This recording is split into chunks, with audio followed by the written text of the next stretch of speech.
경기 침체가 장기화되고 있는 가운데 자금난을 겪고 있는 기업들이 많은데요. 그로 인해 법률 문제도 늘어나고 있는 추세입니다. 오늘은 기업의 회생과 파산, 그리고 합병 분야의 전문 변호사분을 만나 자세한 얘기 들어보도록 하겠습니다.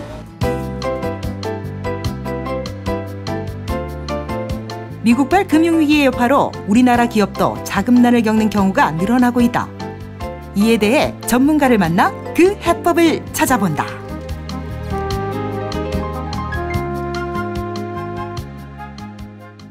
오늘의 전문가는 기업회생과 파산 및 M&A 전문 윤승진 변호사.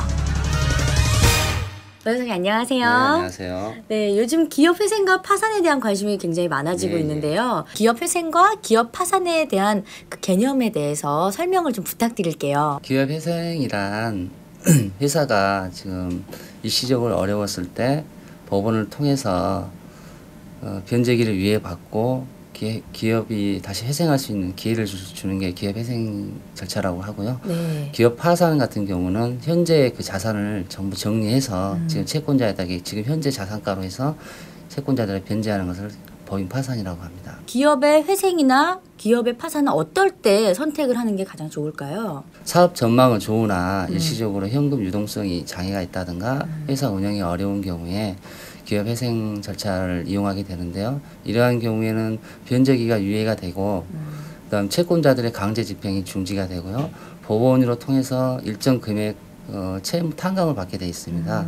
장기 한 10년 정도까지 변제기를 유예해 주기 때문에 분할 변제할 수 있기 때문에 시간을 벌 수가 있고요. 그 기회를 통해서 기업이 회생 재기가 가능하고요. 네. 법인 파산 같은 경우는 자산이 보다 부채가 지나치게 초과된 상태에서 사업 전망이 불투명하거나 좋지 않은 경우 그때 법인 파산으로 가는 게 유리하다고 판단됩니다.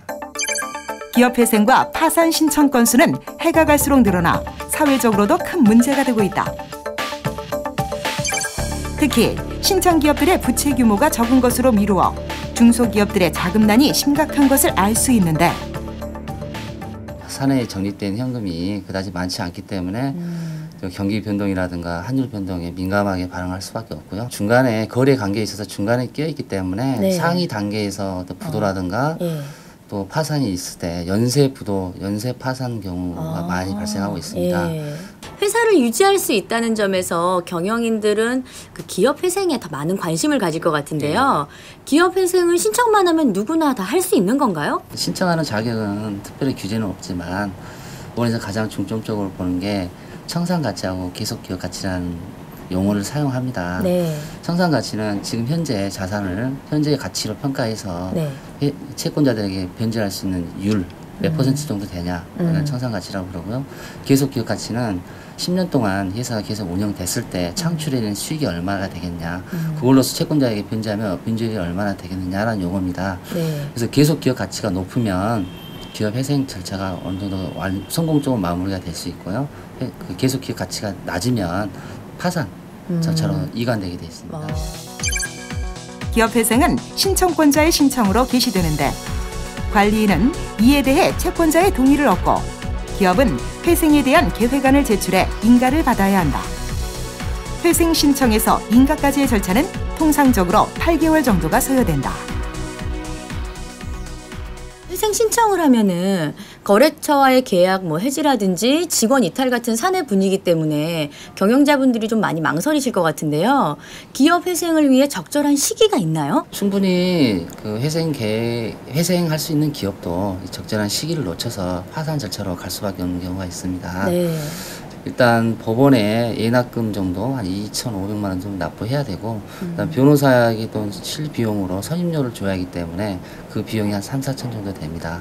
그리고 법인 회생 절차로 들어가면 제품을 납품하던 하청업체들이 현금 결제가 되지 않으면 부품을 이렇게 납품하지 않은 경우가 많습니다. 그래서 회사 차원에서는 한 달 정도 운영비, 즉 납품업체한테 납품 대금을 지급할 수 있는 그런 현금 확보가 있었던 시점에 기업 회생 절차에 들어가는 게 가장 실익이 있다고 판단됩니다. 강제 격리 결정이 나면 채권자는 가압류 등의 권리 행사를 할 수 있다. 하지만 회생 신청 시 경매와 압류, 가압류가 중지되고 영업장 가동이나 거래처와의 거래 역시 정상적으로 유지할 수 있으며 인가가 결정되면 담보부 채무 100% 변제와 채무 분납 등의 혜택을 받을 수 있다. 같은 상황에서 파산을 신청했을 시 파산관제인은 회사의 총 자산을 처분해 채권자에게 배당하며 기업은 채권자의 민형사소송에서 자유로울 수 있으며 채무의 합법적 정리, 체불임금 해소 등의 혜택을 받을 수 있다. 한편 이에 대해서는 부정적 시선도 많다.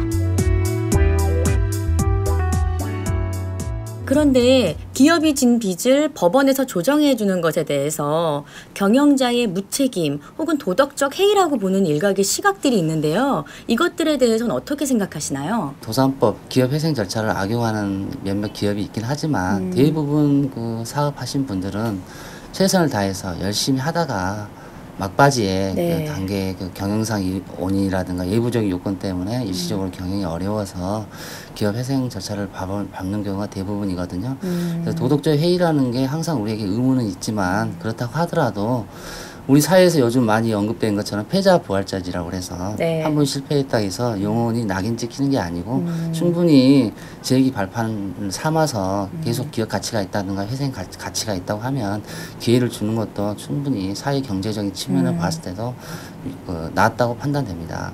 회사가 회생이나 파산 같은 극단적인 경우까지 가지 않고 구제받을 수 있는 다른 방법이 있나요? M&A 회사 인수합병을 통해서 새로운 그 사주가 나와서 회사를 인수하는 경우가 왕왕 있습니다. 기업의 특성이나 자금 사정이 다른 만큼 인수합병에도 여러 가지 방식이 있을 것 같아요. 크게 보면 한 4가지 정도가 있는데요. 인수회사가 피인수회사에 자산을 양수하는 경우가 있고요. 더 나아가서 주식을 그 피인수회사의 주식 전량을 또는 상당 부분을 인수하는 경우가 있고 네. 그다음에 두 회사가 아예 하나의 회사로 합병되는 경우가 있습니다.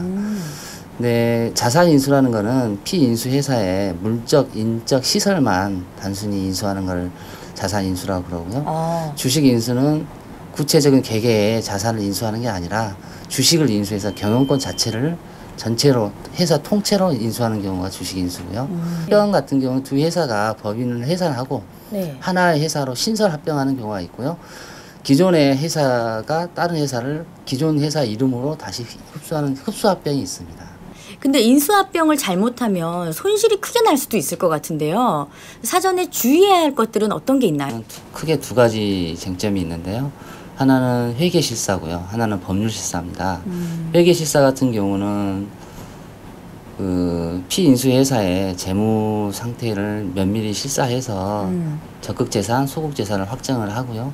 회사 정관이라든가 이사 결의 또는 총회 결의가 법률적인 요건이 잘 갖춰져 있는지 꼼꼼히 따져야 되고 그 다음에 법률적인 소송 단계에 있었던 걸 숨기는 경우가 가끔씩 있습니다. 그래서 나중에 인수했는데 나중에 소송에 패소한 판결문이 그대로 집행이 들어온 경우가 있습니다. 네. 그래서 법률적인 문제는 판결, 재판 중에 있는지 강제 집행이 있는지를 꼼꼼히 따져서 법률적인 장애를 제거해 줘야 되고요. 이 외에도 경영난을 겪고 있는 경영자들에게 해주고 싶은 조언이 있으시다면요? 우리나라 지금 기업인들이 대부분 이제 애국자신데 열심히 회사 운영하다가 부득이하게 네.